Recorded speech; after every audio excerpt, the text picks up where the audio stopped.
সজনে ফুলের বেশ কয়েকটা রেসিপি তোমাদের সাথে শেয়ার করেছি, কিন্তু আজ যে রেসিপিটি সজনে ফুলের শেয়ার করছি একদমই অন্যরকম একটা ইউনিক রেসিপি, যেটা দেখলে খেলে একদম পুরো অবাক হয়ে যাবে আর পুষ্টিগুণে পুরো ভরপুর। তো চলো দেখিনি। সজনে ফুলটা আলাদা করে আর বাচ্চা তোমাদের দেখালাম না, এটা বেছে ধুয়ে জল ঝরিয়ে রেখেছিলাম। আর এটাকে আমি একটু সেদ্ধ করতে দিলাম, মানে সেদ্ধ মানে বেশ ভালো মতো করে কিন্তু হাই ফ্লেমে এটাকে ফুটিয়ে নিতে হবে।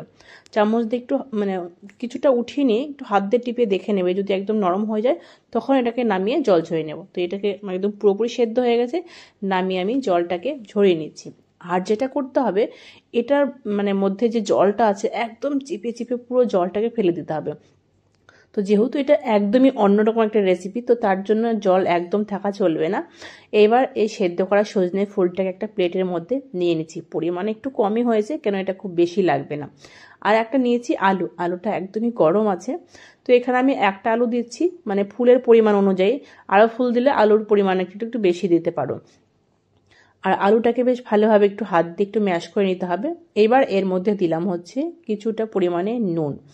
আর এখানে আমি কিছুটা পেঁয়াজ আর একটু রসুন কয়েক কোয়া ভেজে রেখেছিলাম একসাথে, সেটা আমি আলাদা করে নিয়ে নিচ্ছি। আর এর মধ্যে চাইলে একটা শুকনো লঙ্কা কিন্তু দিতে পারো, আমি সেটা দিইনি। একটা কাঁচা লঙ্কাই দিলাম। আর এখানে পরিমাণ মতো যেটা দিচ্ছি সেটা হচ্ছে সর্ষের তেল। প্রথমে এইভাবে মানে এই নুনের মধ্যে হচ্ছে যে রসুনটা, সেই রসুনটা একদম হাত দিয়ে টিপে টিপে এটাকে মানে ভেঙে নিতে হবে, নরম মাখতে হবে। তারপরে লঙ্কাটাকে ভাঙতে হবে। এখানে আরও কিছু মেশানোর বাকি আছে, প্রথমে আমি তোমাদের এইটাই দেখাচ্ছি। রসুন, কাঁচা লঙ্কা, পেঁয়াজ দিয়ে একসাথে প্রথমে একটু ভালোভাবে মেখে নিতে হবে। আর এই ঝালের পরিমাণটা বলি নিজেদের পছন্দ মতো দেবে, যে যেরকম পছন্দ করো। আর যেটা দেওয়া বাকি ছিল বললাম, সেটা হচ্ছে এই 1 চামচ মতো সর্ষে আর পোস্ত বেটে রেখেছিলাম, সেটা দিলাম। এবার সব কিছু বেশ ভালোভাবে মেখে নিতে হবে। গরম ভাতের সাথে জাস্ট অসাধারণ, মানে আমি আশা করব তোমরা এটা দ্বিতীয়বার করতে বাধ্য হবে। এত দুর্দান্ত লাগে খেতে, খুব সহজে যেটা হয়ে যায়, খেতে সুস্বাদু।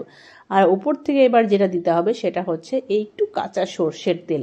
যে কোনো মাখা ভর্তাতে একটু যদি সর্ষের তেল না পড়ে সেটা কিন্তু মনে পরিপূর্ণ হয় না। তো ভিডিওটি ভালো লাগলে অবশ্যই লাইক কমেন্ট বেশি বেশি করে তোমাদের প্রিয়জনদের মাঝে শেয়ার করে দাও। আশা করি এটা সবাই খুব উপকৃত হবে। আজকের মতো এই পর্যন্তই, পরের দিন নেক্সট কোনো ভিডিওর সাথে দেখা হবে।